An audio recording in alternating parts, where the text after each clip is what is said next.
Boa noite. Muito bem. Vamos dar sequência aí e encerrar hoje o estudo na carta de Tiago, nessa série de Que Adianta, e o subtema é Encenação sem Transformação. Abre lá sua Bíblia em Tiago, capítulo 5, nós vamos ler a partir do verso 7. Pode projetar para a gente aí, beleza? Vai aparecer aqui, você pode acompanhar na sua versão também. Mas vamos ao texto aí. Tiago 5, a partir do 7. Portanto, irmãos, sejam pacientes até a vinda do Senhor. Já dando uma explicaçãozinha aqui, esse portanto, ele faz referência ao contexto imediato, uma vez que ele tinha acabado de falar sobre a opressão que os pobres estavam sofrendo nas mãos dos ricos. Tiago foi escrito para as 12 tribos dispersas, 12 tribos de Israel dispersas, por conta da perseguição do império e também, como eram judeus convertidos ao cristianismo, sendo perseguidos pelos próprios judeus. Então esse pessoal estava passando por sofrimento, por perseguição. E já no primeiro capítulo, no primeiro versículo, ele fala: tende por motivo de toda alegria o passar por várias tribulações. A prova da vossa fé vai produzir perseverança. E ele vai terminar a carta falando disso, chamando a atenção para isso também. Que nós esses irmãos deveriam ser pacientes, perseverarem. Até quando? Até amanhã? Até ano que vem? Não, até a volta do Senhor. É o tema que ele vai abordar aqui pela primeira vez. Mas é interessante isso para nós também, A paciência constante. É o fruto do Espírito. Então tem que estar conosco e nos acompanhar até a volta de Jesus mesmo. Vejam, ele vai trazer o exemplo do agricultor, para explicar isso aí, para exemplificar isso aí, essa questão da paciência, do agricultor, dos profetas e especificamente de Jó. Ele vai dizer assim: vejam como o agricultor aguarda que a terra produza a preciosa colheita e como espera com paciência até virem as chuvas do outono e da primavera. Eu não entendo muito de lavoura, de agricultura, mas tem, ainda mais nesses tempos, aí hoje em dia tem tecnologia, mas ainda assim o agricultor plantava, ele tinha que contar com a chuva no começo da plantação, para preparar tudo ali para isso, e depois no fim, para maturar ali o fruto. Então, o que dependia dele ele fazia, mas esse ponto não dependia dele, então ele tinha que esperar, com paciência. E ele fazia isso. Por quê? Preciosa colheita. Ele sabia que o resultado para ele era precioso. E ele tinha que confiar e esperar que aquilo daria certo, que essas chuvas viriam. Tá bom? Sejam também pacientes e fortaleçam o coração, pois a vinda do Senhor está próxima. Ele fala de novo disso. Não se queixem, irmãos, não se queixem uns dos outros, para que não sejam julgados. Esse tema de queixar-se uns dos outros aparece aqui, parece que meio fora de contexto, mas tem tudo a ver, porque a impaciência, ela leva a pessoa, nessa ansiedade de querer e não ter no tempo e do jeito que quer, a começar a se queixar. Então ele vai exortar quanto a isso também, e vai lembrar: o juiz está às portas. Irmãos, tenham os profetas que falaram em nome do Senhor como exemplo de paciência diante do sofrimento. Até porque, ao contrário do lavrador que fica ali esperando com paciência, o profeta, ele tinha que exercitar a paciência no meio do sofrimento, da perseguição também. Muitas vezes não era bem-vindo, ele falava contra o rei, contra as pessoas, e ele não era convidado para a festa, não. Pelo contrário, eles sofreram perseguição, porque falavam a palavra do Senhor. Como vocês sabem, nós consideramos felizes aqueles que mostraram perseverança. Vocês ouviram falar sobre a paciência de Jó? Paciência de Jó, que tema, Seria um tema só, uma mensagem inteira só sobre isso. Mas olha o que ele vai falar, vocês ouviram falar sobre a paciência de Jó e viram o fim, olha que interessante isso, O fim que o Senhor lhe proporcionou. Conhecem a história de Jó? Tudo que ele passou? E o fim que o Senhor lhe proporcionou. Que o Senhor lhe proporcionou. E aí vai dizer, esse mesmo Senhor é cheio de compaixão e misericórdia. Outro alerta para nós aqui. Por que ele encerra esse versículo trazendo à tona esse atributo de Deus? Compaixão e misericórdia. Porque depois de ter sofrido o que sofreu com a paciência e a perseverança, Jó não fez um favor. Quem fez um favor foi Deus, cuidando dele. Deus é que abençoa. E no final, Jó, Deus fez porque ele merecia. Quem somos nós para merecer algo? Né? Deus, na sua infinita graça, nos dá a condição, inclusive, de suportar com paciência. Por quê? Porque esse Deus, inclusive com Jó, foi bom, compassivo, misericordioso. Sobretudo, meus irmãos, não jurem nem pelo céu, nem pela terra. Outra consequência aí do desespero, da impaciência. A pessoa, por não ter o que quer, na hora que quer, do jeito que quer, não sabe esperar, ela começa a querer barganhar e começa a fazer juramento para tudo e para todos. Ele vai dizer, não façam isso dessa forma, nem por qualquer outra coisa, seja o sim de vocês sim, o não, não, para que não caia em condenação. Entre vocês há alguém que está sofrendo, que ele ore. Há alguém que se sente feliz, que ele cante louvores. Entre vocês há alguém que está doente, que ele mande chamar os presbíteros da igreja para que estes orem sobre ele e o unjam com óleo, em nome do Senhor.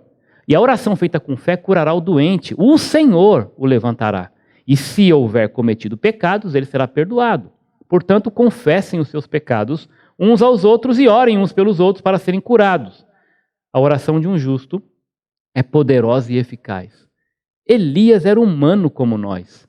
Ele orou fervorosamente para que não chovesse, e não choveu sobre a terra durante 3 anos e meio. Ele orou outra vez, e o céu enviou chuva. A terra produziu seus frutos. Meus irmãos, se algum de vocês se desviar da verdade e alguém o trouxer de volta, lembre-se disso. Quem converte um pecador do erro do seu caminho, salvará a vida dessa pessoa e fará que muitíssimos pecados sejam perdoados. Então, à luz desse texto aí, interessante como o Tiago termina essa carta, né? Diferente de outras epístolas, a maneira como eles terminam, né? Deixando alguma saudação, né? A graça de Deus, o amor de Jesus, a consolação do Espírito seja com vocês, né? Espero vê-los em breve, ou coisa do tipo. Não, ele termina assim, trazendo essa exortação prática, tá bom? Aliás, a carta é bem prática. Eu quero, a partir desses textos, então, ver 3 sinais da verdadeira transformação. Lembra? Encenação sem transformação não adianta nada. Então, o verdadeiro crente tem que estar transformado. Ele mostra fruto, ele mostra transformação. Conversão nesse sentido também, né? Ok? Mudança de vida. E 3 sinais. O primeiro é exatamente essa questão da paciência que ele vai tratar nos primeiros versículos ali, a partir do verso 7. Eles precisavam exercitar essa paciência.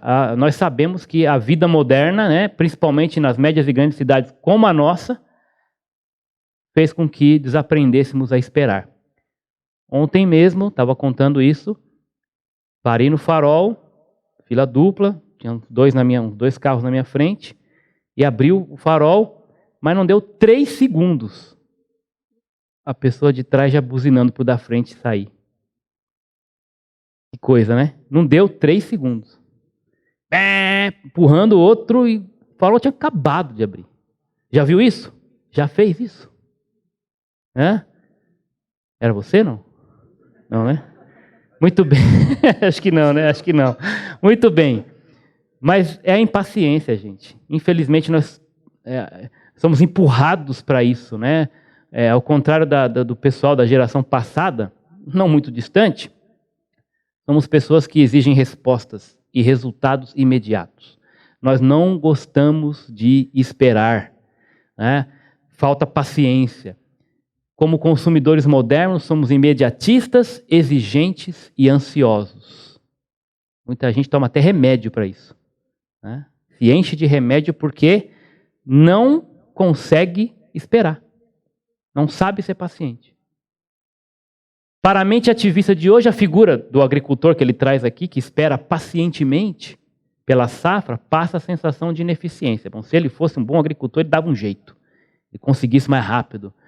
Não ficava esperando chover, que aí fazia a chuva acontecer aí, como o pessoal está tentando fazer aí, e alguns já até estão conseguindo alguma coisa nesse sentido aí. Mas Deus não é contra, né, você usar tecnologia e querer simplificar uma coisa ou outra, mas Deus conhece seu coração. Ele sabe realmente quando você está ou não pecando.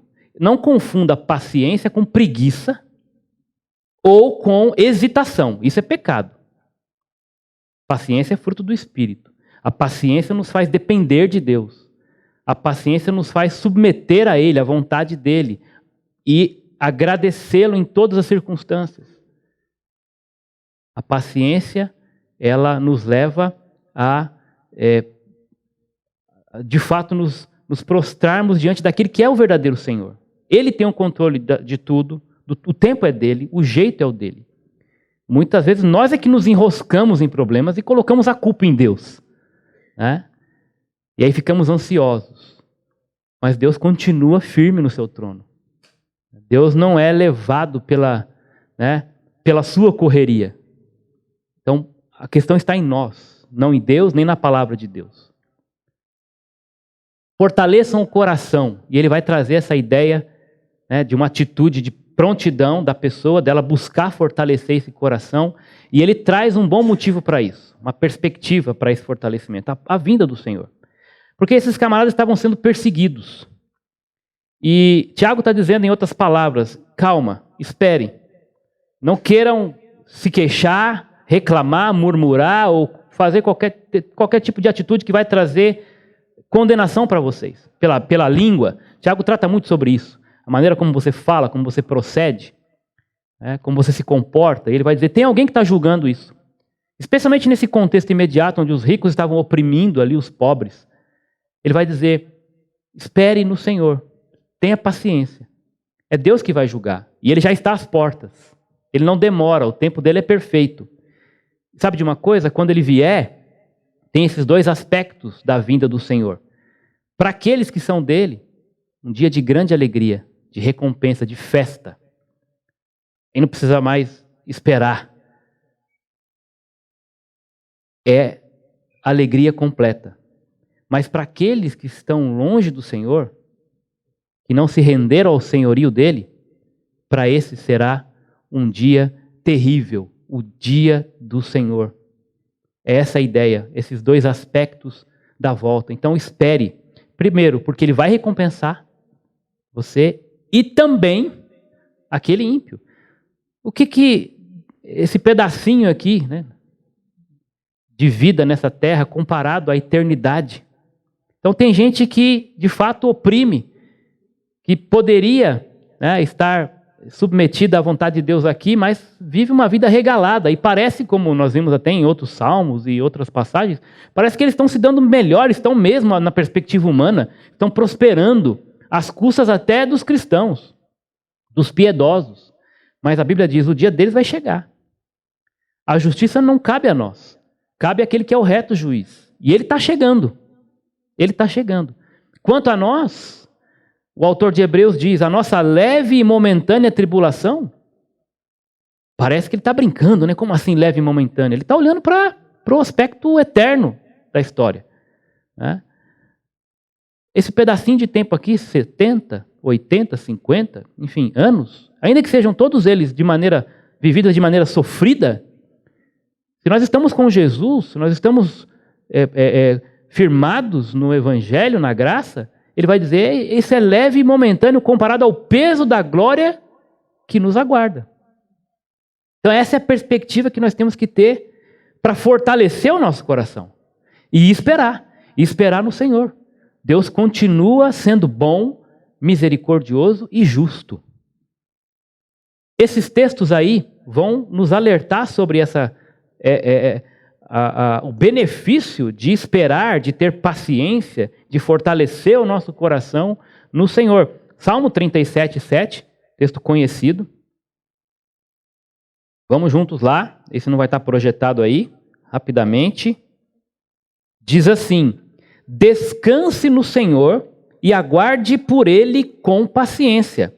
Não se aborreça com o sucesso dos outros, nem com aqueles que maquinam mal. O texto é bem direto e dá uma exortação para todos nós aqui. Descanse no Senhor e aguarde por Ele com paciência.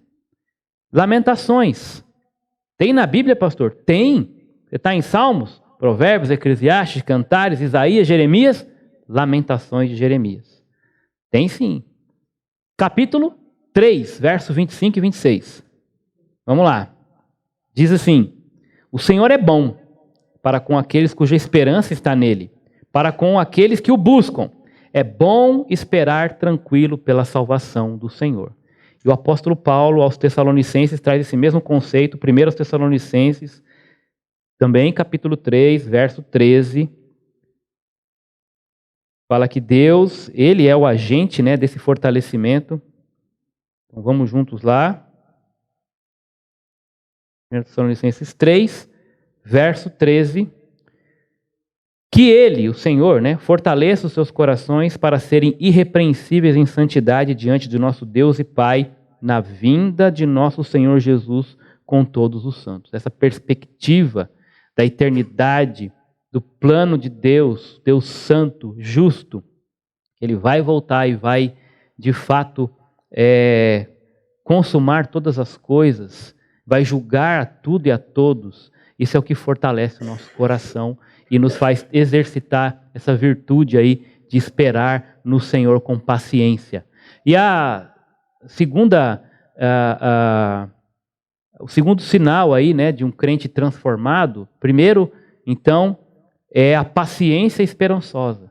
O segundo é a palavra edificante. Tiago vai tratar muito sobre isso nessa carta, sobre a língua, o poder que tem, né, a língua, como você deve, então, se submeter, ou submeter a sua língua, né, tudo aquilo que você fala, seu coração, ao controle do Espírito Santo, para que saia da sua boca palavras que edifiquem, porque ele vai dizer que a língua é fogo.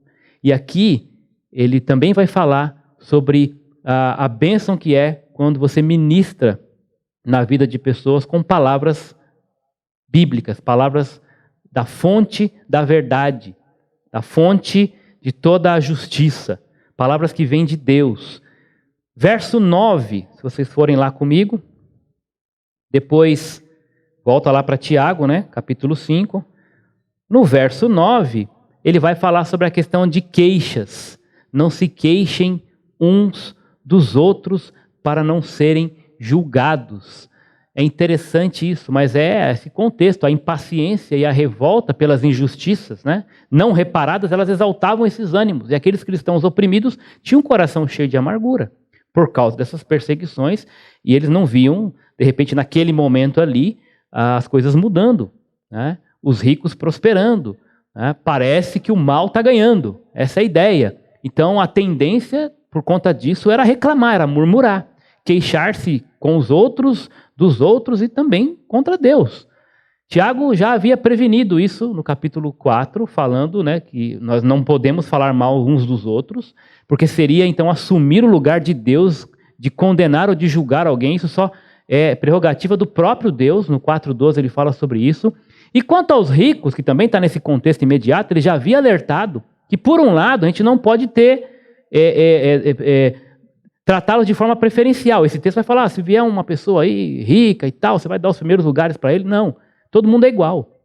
Mas isso também não significa levar para o outro extremo de porque é rico sair condenando e se queixando contra eles, reclamando contra eles, mesmo que eles estejam fazendo mal. Não é tomar lá da cá. A vida cristã não é assim, né? A vida cristã é vivida com base no amor, na compaixão, no perdão e na oração, que nós vamos ver no último ponto aqui também, principalmente. Tá bom?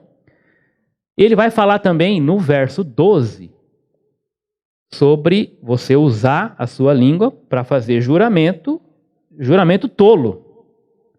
Sobretudo, meus irmãos, não jurem, nem pelo céu, nem pela terra, nem por qualquer outra coisa. Seja o sim de vocês um sim e o não, não, para que não caiam em condenação. Então, de novo, por conta desse sofrimento, dessa perseguição, eles estavam sendo tentados a fazer juramentos precipitados, né? A Escritura, na verdade, quando você olha para a Bíblia não proíbe fazer juramento. O que ela proíbe, ela aconselha com veemência, é você não fazer esse tipo de juramento de tolo, que é o quê? Juramento falso ou trivial. Tá bom? A nossa veracidade, ou seja, a verdade, deve ser tão coerente e confiável que não precisemos de nenhum juramento para apoiar. Um simples sim ou um não deve ser suficiente. Agora lembra, gente, nós não somos perfeitos. Nós podemos pecar nisso. Quem aqui nunca fez um juramento que não cumpriu? Né? Quem aqui não prometeu uma coisa que não conseguiu dar conta? Nós somos limitados, tem que tomar cuidado com isso. Mas temos que ter humildade. Eu já fiz promessa para o meu filho que depois eu parei para pensar, falei, eu não vou conseguir cumprir isso do jeito que eu prometi.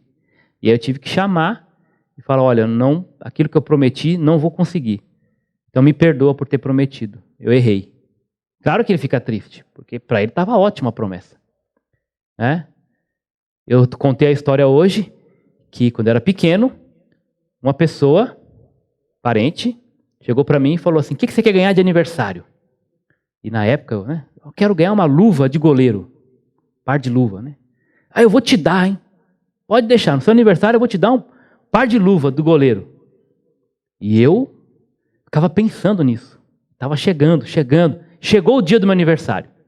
E aí ele veio com um pacotinho bonito, né? Olhava para ele assim, o tamanho assim, parecia que realmente tinha uma luva lá dentro. E aí eu peguei aquele pacote, né? Meio molinho, já imaginando já como seria. E eu rasguei toda a vontade aquele pacote. Quando eu abro, uma camiseta.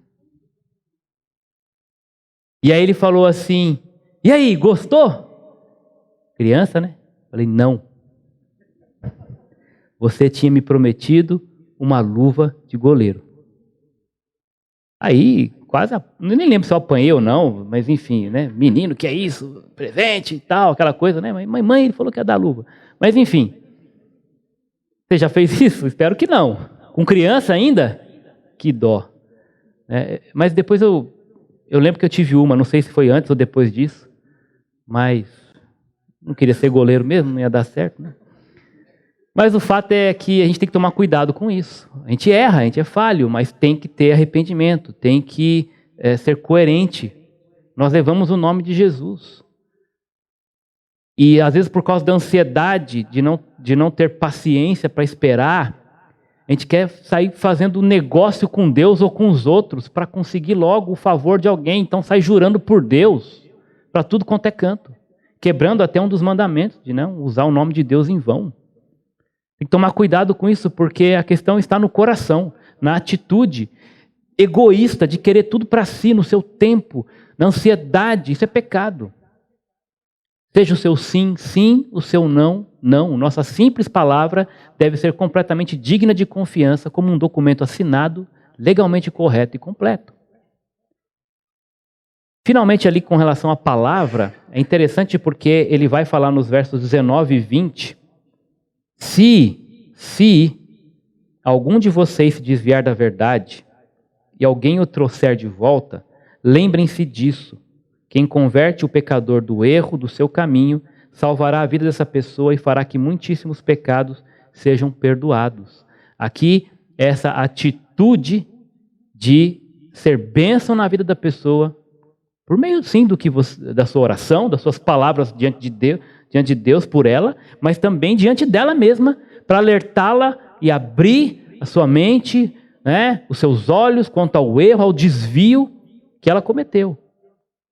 Eu quero entender aqui que isso não se trata de perda de salvação, primeiro porque ele chama de irmãos, meus irmãos, no versículo 19, e depois porque ele condiciona a atitude dessa pessoa, o fato dela, né, trazer essa pessoa de volta e convertê-la. Nós sabemos que ninguém salva ninguém, ninguém converte ninguém, né? E ninguém traz alguém de volta nesse sentido. É claro que é Deus quem faz isso. Então aqui, para mim, né, eu entendo que a ideia é você ser usado por Deus como instrumento de Deus para ministrar na vida daquele que se desviou, daquele que está afastado. E essa era uma tentação para estes que estavam sofrendo perseguição, de voltar, inclusive, para as práticas judaicas, dentro desse contexto que Tiago escreve. A tentação da deserção numa comunidade cristã, em constante ameaça de perseguição, é uma realidade desafiadora, mas também uma oportunidade para manifestar o amor restaurador, pois a igreja ela não é lugar de gente perfeita. Então não estamos aqui para condenar, estamos aqui para pisotear aquele que peca, aquele que se desvia, né? Aquele que por algum momento realmente ele perde, fica fraco na fé. Perde essa convicção, se afasta. Ou, conforme aquela parábola, né, os prazeres do mundo, cativam e não produz fruto. É uma oportunidade para nós irmos até essas pessoas que são frágeis e precisam de amparo e de socorro.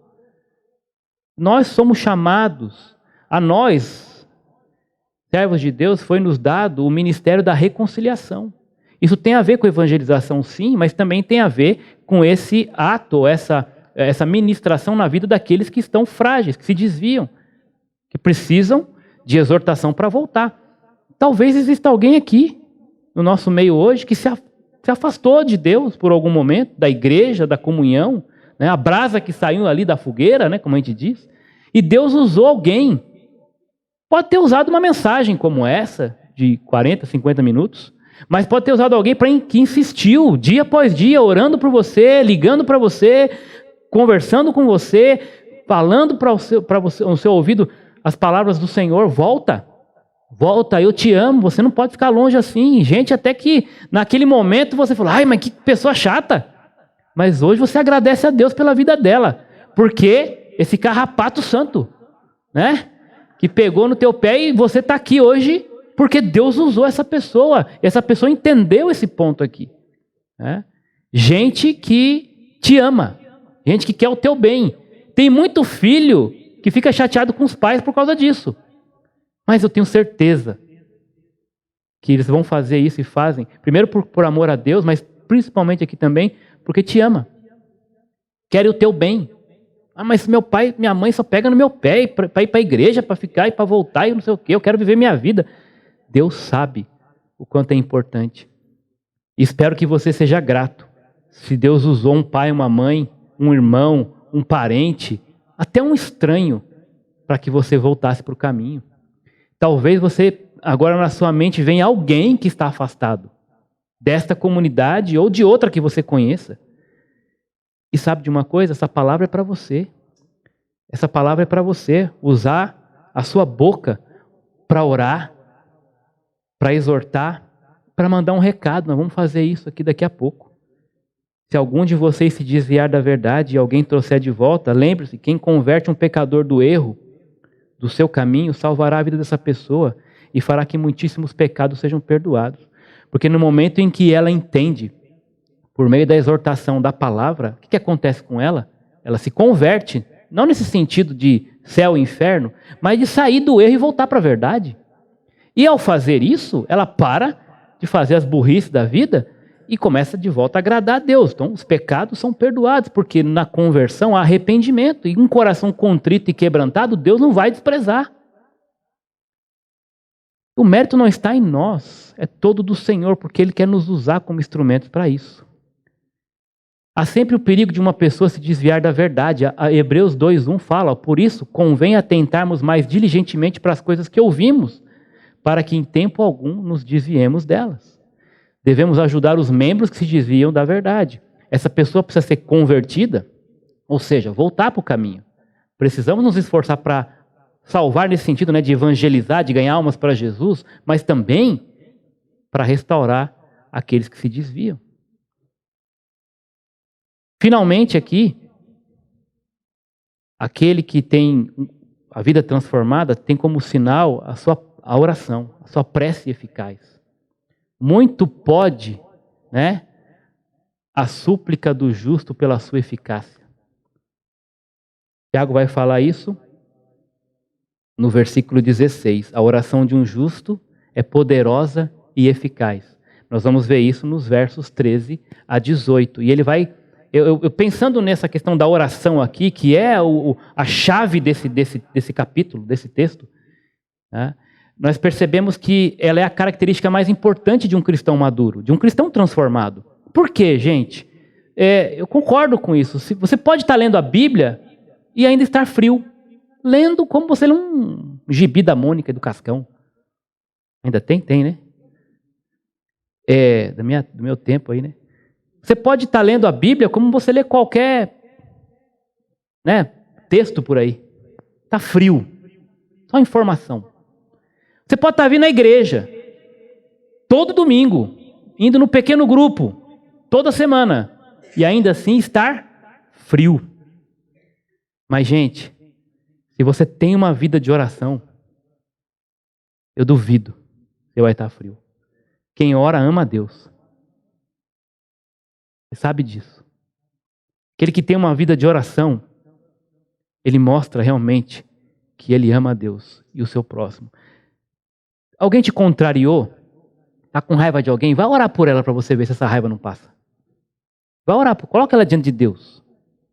Não consegue desejar mal desejar mal de alguém na oração por ela. Pode murmurar dela, mas orar, você vai pedir, Deus, faz essa pessoa abrir os olhos, tenha piedade, tenha misericórdia, Senhor. Você vai orar por ela. Você vai aprender a amar a Deus e mais o próximo quando você está orando.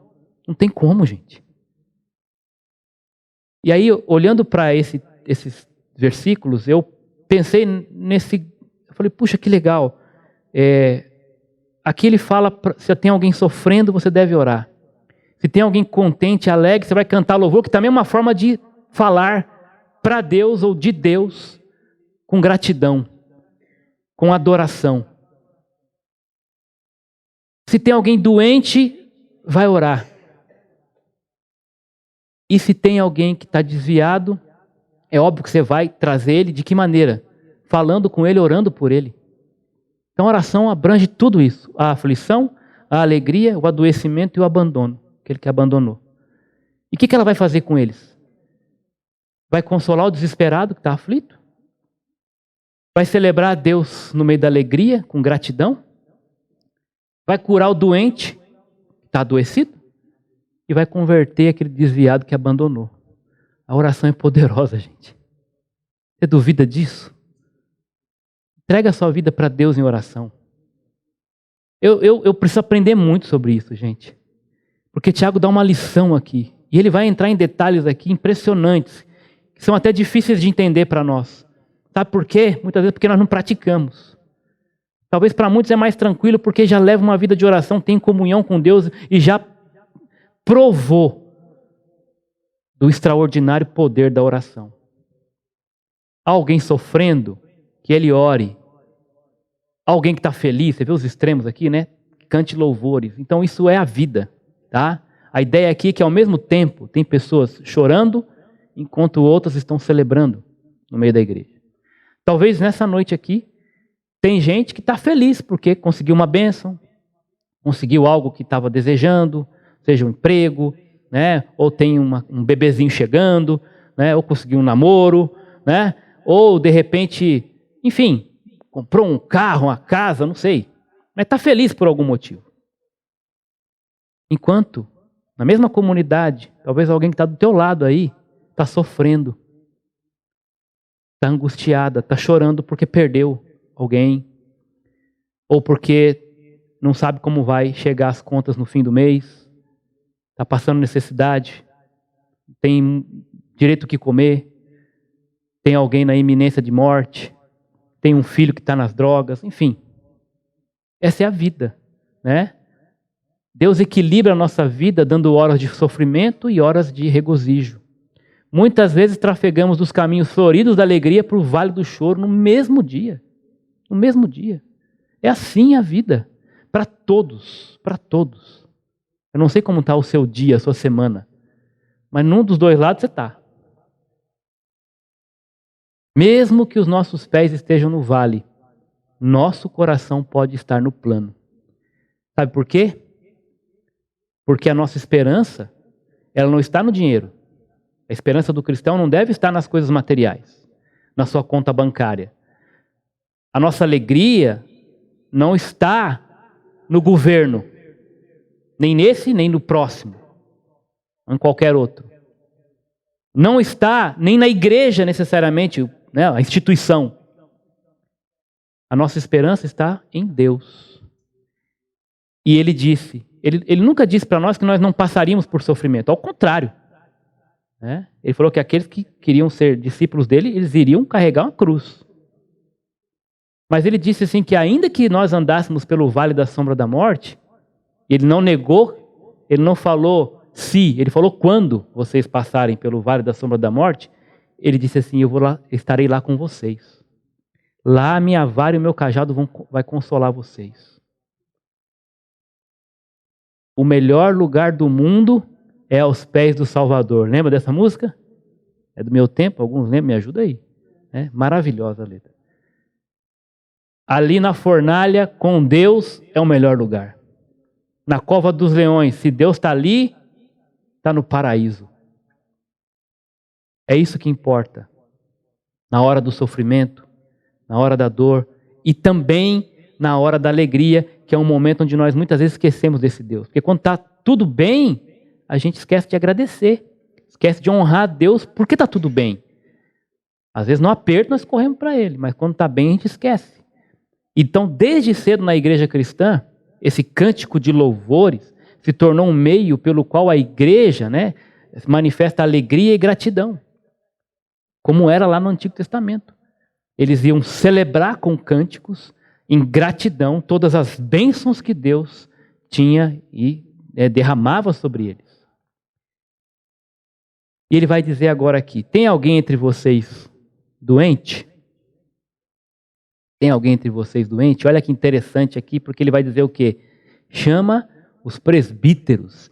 E esses camaradas, presbítero aqui é a figura do pastor, a liderança da igreja. É o ancião, não pela idade, mas pela experiência. Tá bom? Então, trocando aqui, né, nos dias de hoje, a figura desse presbítero aí é o pastor, é a liderança da igreja. Então, chama esses presbíteros. E esses caras vão chegar ali e eles vão orar pelo enfermo e vão ungir esse camarada com óleo. Então, vamos entender um pouquinho isso aqui, né? Primeiro, temos que entender o seguinte, que o fato de mandar chamar os presbíteros sugere que aqui é uma cerimônia com caráter espiritual e religioso. Mesmo tendo essa questão do óleo, né? Nós vamos entender isso também, mas se fosse medicinal, apenas como alguns vão dizer, então não mandava chamar o presbítero, mandava chamar um médico, né? O farmacêutico, o enfermeiro. Não, mandou chamar o presbítero. Então, é interessante entender aqui, como alguns vão dizer, que parece, né, tudo indica que essa enfermidade pode ser apenas uma enfermidade, né, que veio pelas circunstâncias da vida, mas provavelmente uma enfermidade como consequência de pecado não confessado. Lembra Davi? Enquanto eu calei o meu pecado, envelheceram-se os meus ossos. Há uma pesquisa que vai dizer que 50% das nossas enfermidades são causadas por problemas somáticos, né? Psicossomáticos, é isso? Esse é o termo, né? Ou seja, são questões que começam na alma, né? Nesse ambiente mais imaterial, e afetam o material, o corpo. E tem muita gente tratando muita doença como doença, esquecendo que lá na raiz dela tem pecado. E eu estou falando de crente, porque para o mundo isso aí não faz sentido. Mas para nós tem todo sentido. Às vezes você está sofrendo no corpo algo que o teu egoísmo, o teu orgulho faz resistir e vai te matando aos poucos, porque você não quer pedir perdão, porque você não quer mudar a sua atitude, o seu comportamento, porque você não quer voltar para a sobriedade da verdade, por causa do orgulho e do egoísmo, da maldade do teu coração. Que a questão não é remédio, a questão é pecado, a questão é confessar, a questão é pedir perdão. E provavelmente o caso aqui era tão sério que deixou essa pessoa num estado onde ela não conseguia levantar da cama. E aí ela toma a atitude de mandar chamar esses presbíteros. E eles vão chegar naquele ambiente ali e eles vão orar por ela. Eles vão orar pela cura física, sim, mas o texto vai dizer, se houver cometido pecado, ele será perdoado. A oração da fé salvará o enfermo. Então, nesse sentido de trazer ele de volta, para colocar ele de pé fisicamente e de pé de novo na sobriedade espiritual, por meio da confissão de pecado, do arrependimento, da volta a essa sobriedade na palavra, para a comunhão do corpo. E a função do presbítero aqui é essa. É chegar ali, orar a Deus, Deus vai dar esse dom para ele, de exercitar essa oração de fé, que muitos de nós aqui, talvez achamos que é historinha, mas quantos Deus tem usado e tem dado a essa pessoa, colocado nela essa fé, para que quando ela ora por alguém, essa pessoa é curada. Eu creio nisso. Tiago está falando isso. Isso aqui não é coisa que ficou lá para trás. Deus tem poder para curar quem Ele quiser, agora. E Ele vai usar instrumentos como nós. Muito pode por sua eficácia a oração de um justo. Entenda você, e nós precisamos entender isso na prática. A oração da fé. Mas vamos olhar um pouquinho sobre isso aqui. Essa questão do óleo. Tem algumas polêmicas aí em volta disso, mas resumidamente o óleo ele era usado com 3 funções, 3 tipos de unção com óleo na Bíblia. Ele tinha função cosmética, e aqui nós vemos esse texto clássico de Mateus 6, quando Jesus falou: você vai jejuar, meu querido? Então, toma um banho, passa um óleozinho, para não parecer que você está jejuando para os outros, para ficar se mostrando todo abatido. Então, passa esse óleo, toma um banhinho, para ficar de boa, para ninguém ficar achando que, né? Oh, mas o cara está jejuando, olha como ele está abatido. Então, a ideia aqui é cosmética, de passar o óleo para transformar essa aparência de alguém que está jejuando, aquela coisa abatida. E também tem esse texto de Esther, que era comum também na época, quando ela foi se apresentar ao rei, rapaz, elas ficavam um ano inteiro sendo tratadas, preparadas na sua beleza.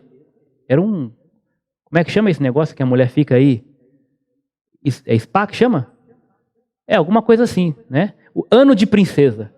Não é um dia, não. E Esther o texto vai falar que ela ficou 6 meses desse 1 ano sendo tratada com óleos aromáticos para embelezar, né? Para aquela coisa da pele e do cabelo. Coisa chique, né? Talvez você tenha alguma coisa desse tipo em casa aí que tenta dar um trato. Não sei se está resolvendo ou não, mas olha aí, Esther ficou 1 ano. 1 ano. Desse 1 ano, 6 meses só no tratamento do óleo aromático, com função cosmética. Ele também tinha função medicinal. Não era remédio para tudo, mas era para algumas coisas. Nesse texto é a parábola do bom samaritano, Lucas capítulo 10. O que acontece nessa parábola? O coitado do lado do judeu está todo estrupiado no chão. Aí chega o samaritano e vai tratar dele. E o texto fala que ele vai tratar as feridas desse menino como? Com vinho e óleo. Vinho e óleo. O óleo aqui tem essa função medicinal, que alguns vão transferir para esse texto de Tiago. Mas para mim, é esse terceiro ponto aqui que é a ênfase ali em Tiago. O óleo como símbolo espiritual. O óleo, por exemplo, aqui na unção de sacerdotes.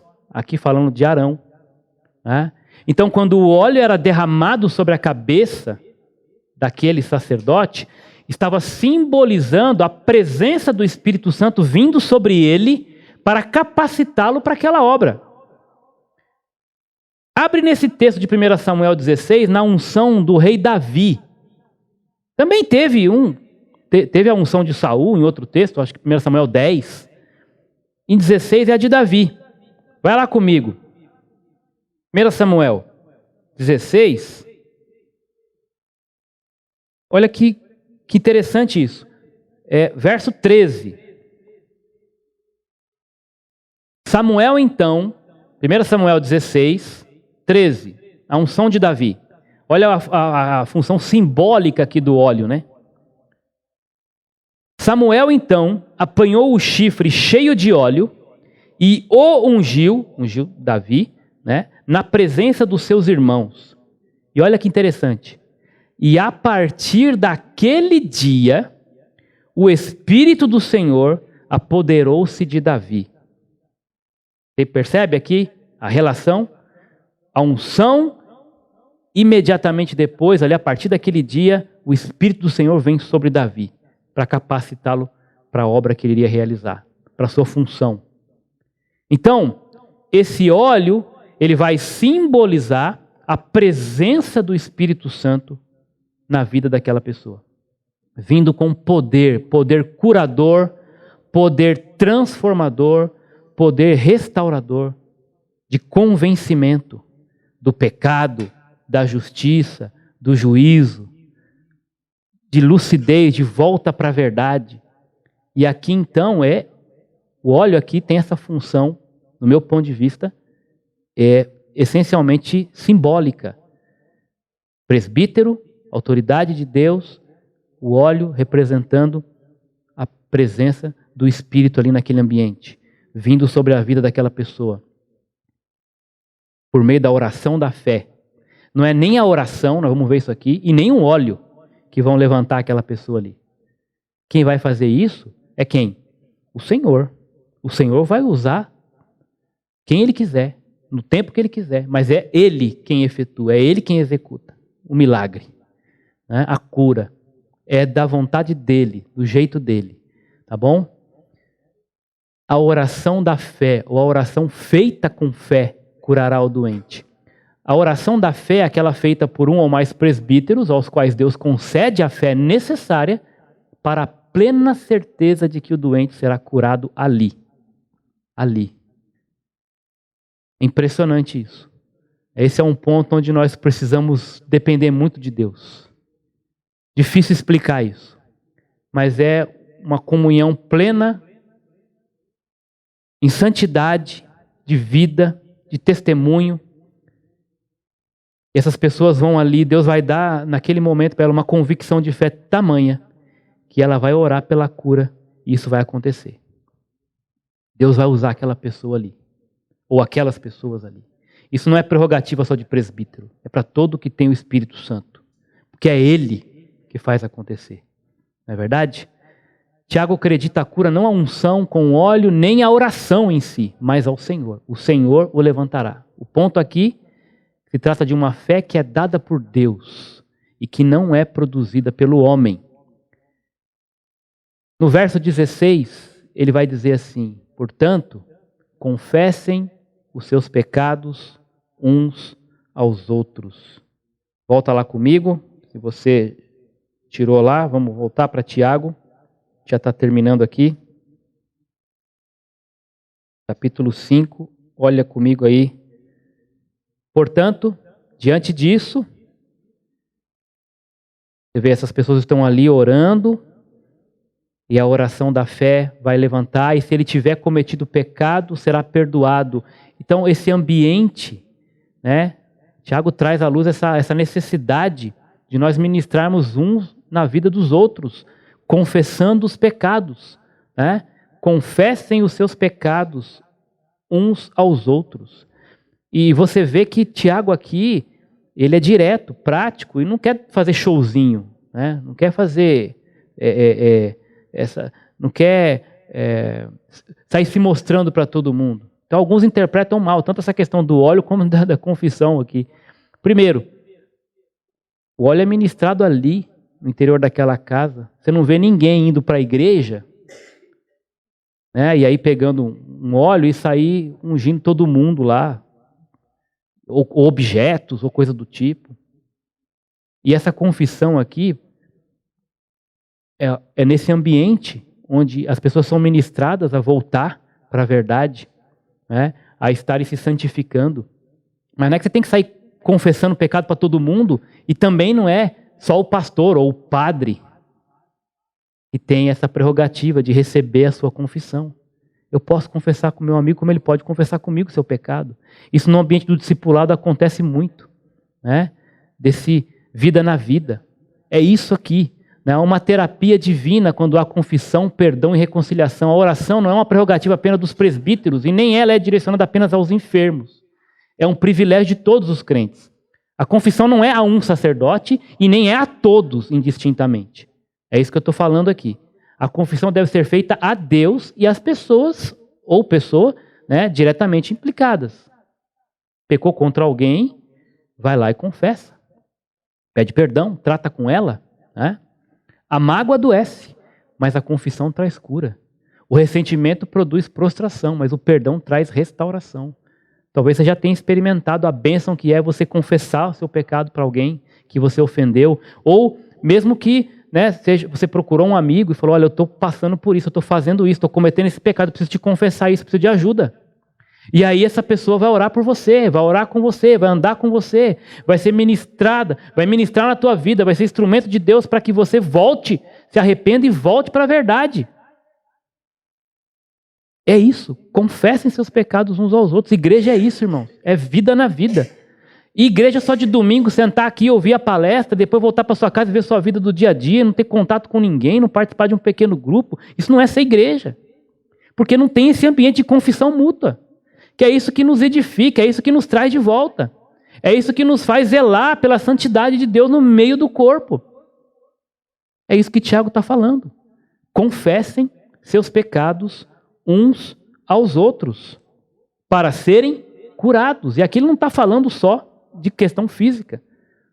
A oração de um justo é poderosa e eficaz. E ele vai terminar aqui, e eu quero terminar também dizendo, trazendo a figura de Elias. Gente, vocês leram sobre a vida de Elias? Vocês viram que esse cara, como esse cara foi usado? Esse profeta foi usado por Deus? E ele traz um episódio aqui, quando ele fala que o Elias, ele orou para Deus para que não chovesse. O rei estava cometendo pecado lá e ele falou, vou trazer um castigo aqui, vai ficar sem chover. 3 anos e meio. Depois ele orou de novo, pedindo para Deus que mandasse chuva. Aí Deus mandou. Gente, o cara fez isso? Fez pela oração de Elias. Parou de chover, 3 anos e meio. Elias também sofreu as consequências, porque não chovia na horta dele. Parou de chover geral. Mas ele estava debaixo da orientação, da graça, da proteção de Deus, sob o mandato de Deus, sendo ministro de Deus. Às vezes você vai chegar para alguém para ministrar na vida dela, vai ser difícil para você e para ela. Mas é a palavra de Deus, é a verdade. E você vai orar, e muitas vezes Deus vai trazer a disciplina. Deus vai usar, Deus vai trazer coisas à tona. Deus vai te usar para isso, você vai ter que segurar a bronca. Por quê? Porque amiguinho não é só isso que passa a mão em tudo que os outros fazem, não. Amigo também vai sofrer junto. Vai cutucar a ferida ali, por causa do pecado. E Deus usou o profeta para isso. E ele suportou os sofrimentos, como foi dito lá atrás. Mas olha que interessante esse ponto aqui. Elias era humano como nós. O texto deixa isso claro, faz questão de nos lembrar disso. Elias não era um super-homem. Assim como os cristãos e o cristianismo não é uma religião para super-homens. É para gente comum, seres humanos e frágeis. Portanto, somos todos convidados e até convocados a orar. E os resultados, e agora eu quero que você entenda isso, das nossas orações, da minha, da sua, você que talvez não está acreditando nisso, mas não sou eu que estou falando. Quem está falando isso é a palavra de Deus. Os resultados das nossas orações podem ser, você crê nisso? Tão surpreendentes quantos foram os resultados da oração de Elias. Como pode? Pode. Elias, por quê? Era humano como nós. Você crê que o mesmo Espírito que estava sobre Elias está sobre a vida de todo cristão? O mesmo Deus? Eu creio. Então nós vamos terminar agora de maneira prática. 3 sinais da verdadeira transformação: a paciência esperançosa, a palavra edificante e a prece eficaz. Eu fiz isso de manhã, eu quero fazer também. Se você fez, faz de novo. Fez com alguém, faz com outro. Você tem um celular aí, tem um WhatsApp? Se não tem, tudo bem, você vai orar do mesmo jeito. Mas nós vamos parar agora e vamos orar. Assim como Elias orou. Por alguém. Nessas condições aí, pode ser alguém que está sofrendo, que você conhece agora. Pode ser alguém que está alegre e você vai louvar a Deus pela vida dessa pessoa, pela bênção que ela recebeu, que ela tem recebido. Pode ser alguém que está doente, numa cama, desenganada. E você vai interceder a Deus pela cura dela. Creia nisso. Pode ser alguém que está afastado. Está longe de Deus. E você vai orar para que essa pessoa volte. Vamos parar um minutinho agora. Já deve ter vindo alguém na sua cabeça. Pelo menos uma pessoa que se enquadra em uma dessas 4. Ou até mais de uma. Ora por ela. Mas ora com fé. O Senhor é bom e misericordioso. A oração da fé pode muito, a oração do justo, pela sua eficácia. Creia, o mesmo Deus de Elias é o seu Deus. O Espírito Santo é o mesmo. Você ama essa pessoa? Ora por ela. Pede a Deus por ela. Talvez ela está afastada. E Deus vai ouvir a sua oração, meu irmão. Porque Ele mesmo está falando. Ora. Talvez ela está doente. Está morrendo. Não sei se é por pecado ou não. Mas o que Deus quer que você faça? Ore por ela agora. Pede a cura. Você não vai determinar nada. Porque você não está aqui para dizer para Deus o que Ele tem que fazer. Você está aqui para exercitar a fé que Ele colocou em você quando te salvou. E confiar que Ele tem poder para fazer muito mais do que você vai pedir ou até está pensando agora. Mas é a oração da fé. E você não é menos que Elias, não.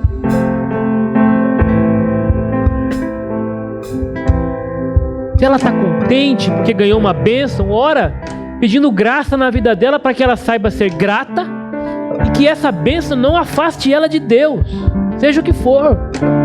Não tome o lugar de Deus na vida dela. E se ela está aflita, sofrendo por alguma coisa ou por alguém, ore por ela para que Deus liberte dessa aflição. Traga para ela o alívio. Traga para ela a perspectiva da presença poderosa de Deus e do cuidado dele na vida dessa pessoa.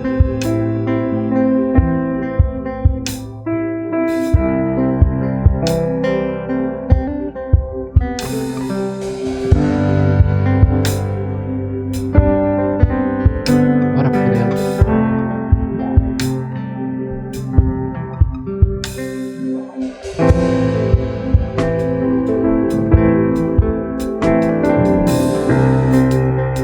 Se você fez isso, agora você vai pegar o teu celular, vai mandar uma mensagem para essa pessoa, dizendo assim: acabei de orar por você. Só isso. Acabei de orar por você.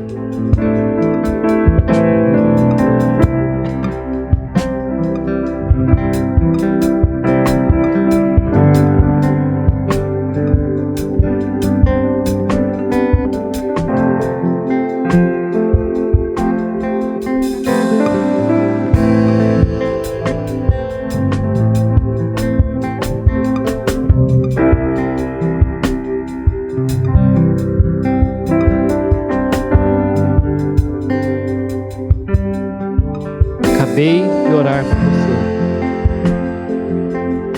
Fez isso? Manda para ela agora. E vamos combinar que nem eu combinei com a turma de manhã. Agora você vai apertar lá onde você manda o áudio. Vou fazer 1, 2, 3. No 3, todo mundo vai dizer: Deus te abençoe. Deixa rolar, deixa ir para ela também. A igreja dizendo: Deus te abençoe. Prepara aí, vamos combinar?